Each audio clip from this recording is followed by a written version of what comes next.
Hi, my name is Pushri Aisha Kistina. My metric number is 8205455. Today, we'll be presenting from our understanding based on the article titled Whole Genome Sequencing in Clinical Practice by Bagger et al. Published in 2024.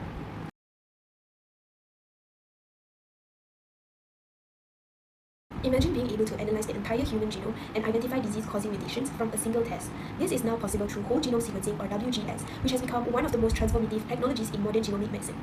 Firstly, the article explained that WGS analyzes the complete human genome, including both coding and non-coding region. This allows simultaneous detection of different forms of genetic variation, such as single nucleotide variants, copy number variations, and structural variants, making WGS more comprehensive than conventional sequencing methods. Secondly, the article highlights that each human genome contains approximately 5 million genetic variants. Because of this enormous amount of data, advanced bioinformatics pipeline and variant interpretation are extremely important to identify clinically relevant mutations. Thirdly, the article demonstrated that WGS provides an average diagnostic yield of approximately 25% in rare disease patients, with even higher diagnostic rates in pediatric and neurodevelopmental disorders. This showed the strong clinical value of WGS in diagnosing previously undiagnosed disease. In addition, the article explains that WGS plays an important role in precision oncology because it can identify actionable tumor mutations, homologous recombination deficiency signatures, and tumor mutational burden that may guide targeted therapy selection. Another important point to highlight in the article is that WGS data can be stored and periodically reanalyzed in the future as new disease-associated genes continue to be discovered. This allows diagnosis to improve over time without requiring additional patient sampling. To better understand this technology, I will now discuss the rationales and objectives highlighted in this article. One major rationale discussed in this article is that conventional sequencing methods may fail to detect important genomic alterations, especially variants located in non-coding or poorly covered regions. Therefore, WGS provides a more comprehensive alternative. Another rationale is the increasing number of patients with rare or undiagnosed diseases.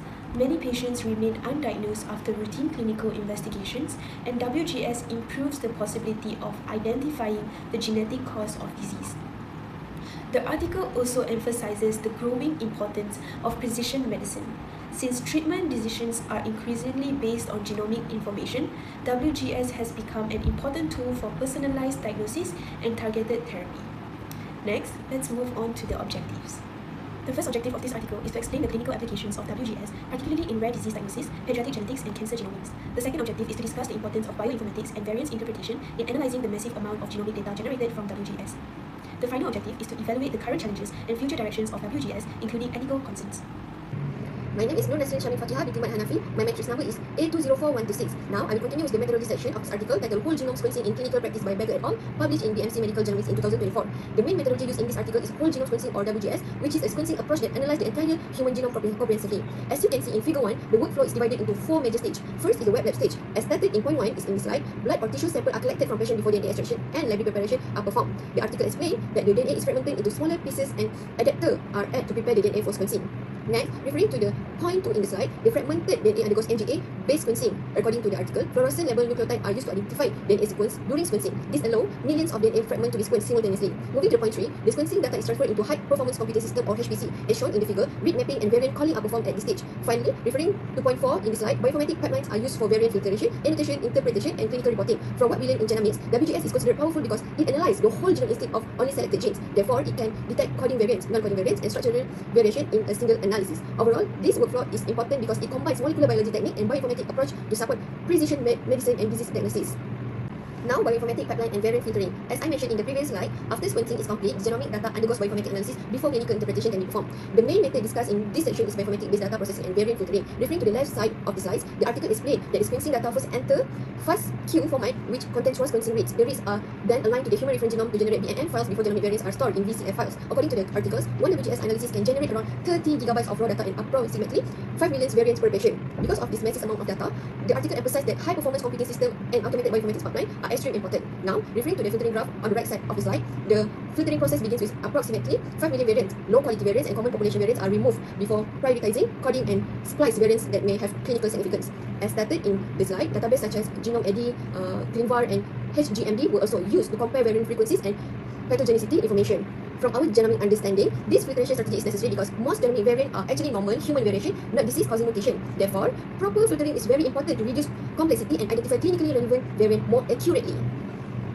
Next is SCMG variant classification. After variant filtering is complete, the identified variant are classified using the SCMG variant classification system. As shown in the table in the slide, the article categorized variant into 5 major classes, which are benign, likely benign, variant of uncertain significance or VUS, likely pathogenic, and pathogenic.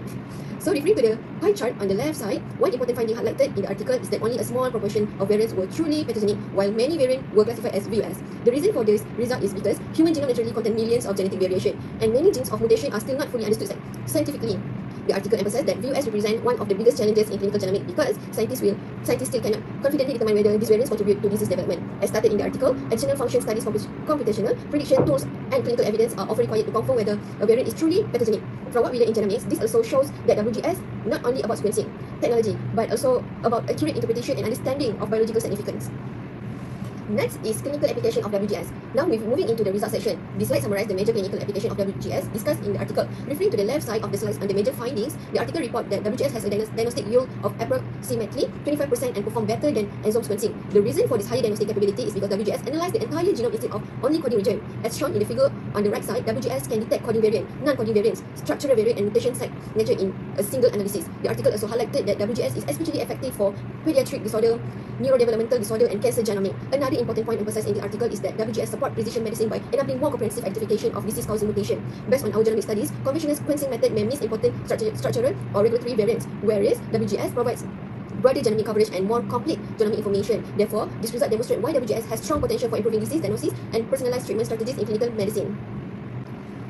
So for the next slide is precision oncology and AI-based interpretation. As mentioned in the previous slide, one of the major clinical applications of WGS is precision oncology. Referring to the left side of the slide under precision oncology, the article reports that WGS successfully identified actionable tumor mutation homologous recombination deficiency or HRD signatures and tumor mutational burden or TMB scores. These findings are important because they help clinicians select targeted therapies and improve personalized cancer treatment. The reason why WGS is effective in oncology is because it can comprehensively analyze tumor genomes and identify clinically relevant mutation associated with specific cancer therapy. Now, referring to the lower image and AI tool section, the article also emphasized the growing role of artificial intelligence in genomic interpretation. AI tools such as alpha mesons and reverse scores were used to predict whether genomic variants are likely pathogenic or benign. This is important because WGS generates an extremely large number of variants, making manual interpretation difficult and time-consuming. Based on our genomic understanding, AI-driven tools can improve variant interpretation, reduce uncertainty, and support more accurate genomic diagnosis. Overall, the article concludes that WGS has strong potential in future precision medicine because it integrates sequencing technologies, bioinformatics, and AI-based interpretation into one comprehensive clinical approach. Next, we address the ethical concerns surrounding whole genome sequencing in clinical practice. While this technology is transformative, it raises significant issues regarding privacy, confidentiality, consent, and the psychological stress placed on patients. It also impacts biological relatives and brings up risks of social stigmatization, insurance, and employment issues.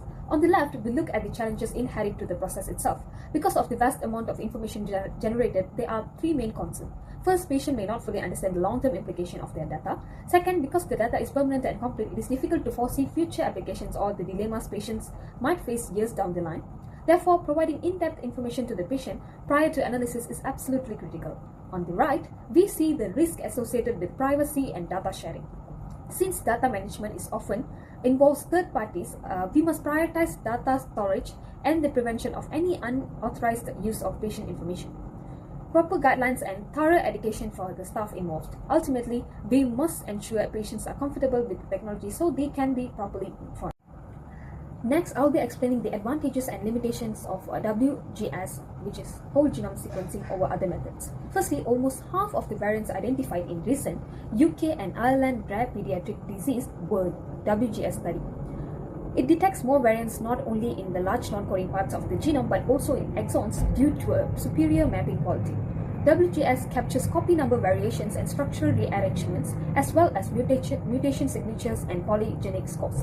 WGS can be considered a lifelong investment that may be revisited for different clinical purposes and reanalyzed when novel pathogenic variants and disease-causing genes emerge, and also be used as personalized medicine. On the right-hand side, limitation of whole genome sequencing over other methods, which requires a robust computational infrastructure to ensure fast and reliable data processing. WGS pipeline must fulfill a set of requirements concerning both the physical computational and the software application infrastructure. And the analysis is about 30 GB. The variant files of WGS come near 1 GB, which corresponds to an increase in data of 13.0, which is 24-fold respectively. Recent risk sequencing machines with built-in data processing hardware and close to end-to-end workflow may also bring limitations on how to reprocess samples and Next, we address the ethical concerns surrounding whole genome sequencing in clinical practice.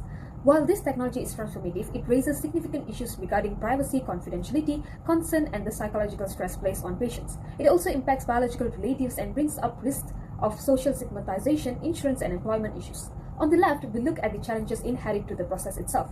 Because of the vast amount of information generated, there are three main concerns. First, patients may not fully understand the long-term implication of their data. Second, because the data is permanent and complete, it is difficult to foresee future applications or the dilemmas patients might face years down the line. Therefore, providing in-depth information to the patient prior to analysis is absolutely critical. On the right, we see the risk associated with privacy and data sharing. Since data management is often involves third parties, we must prioritize data storage and the prevention of any unauthorized use of patient information. Proper guidelines and thorough education for the staff involved. Ultimately, we must ensure patients are comfortable with the technology so they can be properly informed. In conclusion, this article clearly demonstrates that whole genome sequencing has become one of the most impactful technologies in modern clinical genomics. Firstly, WGS significantly improved diagnostic accuracy by enabling comprehensive detection of disease-associated genetic variants in both rare diseases and cancer. Secondly, the article emphasizes that bioinformatics and variant interpretations are essential components of WGS because the technology generates massive amount of genomic data that require careful filtering and clinical evaluation.